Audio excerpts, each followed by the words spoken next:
The kind of pipeline what the government has declared now is essentially, if I have to put into context, of all over India, 2,600 million ton is the total capacity of India, out of which 1,600 million ton is still owned by Government of India. And the government is very clear they would like to get into a landlord model policy wherein they don't want to run the port as a business. They want to invite private players like us who can mechanize, modernize, and upgrade the existing system and run these ports on against a royalty because they are providing an ecosystem. So this throws a great opportunity for people. Assuming even part of the capacity of what government holds today comes up for private partnership in another 5-7 years' time, even 600-700 million tons is a great opportunity for any players in India. There are hardly any pan-India players in today.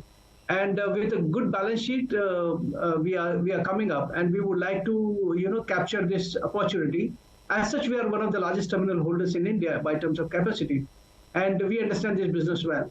So this throws one of the key opportunities what we see that to grab it from here on. Sure, but I believe the government, as you pointed out as well, manages about 50% of the overall port capacity in India. And you have said in one of your previous interviews that the kind of opportunity window it opens is unimaginable. Quantify unimaginable for us. So as I said, about 1,600 million tons is still owned by government. Even if 1,000 million tons comes up for auction in either 5, 7, 10 years, 1,000 million ton in a total physical cargo is about 1,400 million ton in India.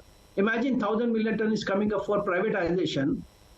This itself speaks about volumes of the opportunity, and the private players who are likely to be in this needs to be as of now there are regional players into it. Probably pan-India players, a couple of us are there.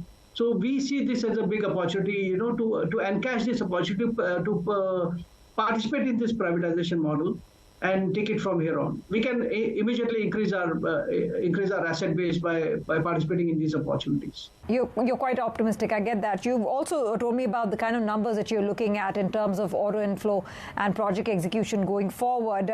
But just to extend that point about how the government in India manages 50% of port capacity, Adani, of course, the Adani Group, Adani Ports in specific, controls about 24% of India's port cargo handling, and I believe JSW Infrastructure accounts for 6% of that. So while you've given me broad headline numbers, how much market share in cargo handling do you hope to garner over the years?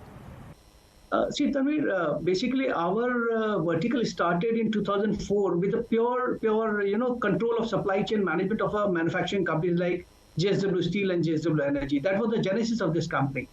Till 2019, we were handling only group company cargo. And thereafter, we started handling the third-party cargo. And our vision started, all the investment post that has been towards the third-party businesses. Now, getting in from there, holding 6% of the total capacity of India itself is a good achievement.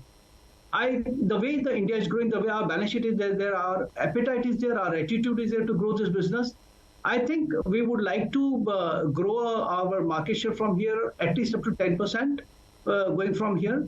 But the way India is also growing, maintaining 10% itself would be a very, very good ambition to have in the coming years.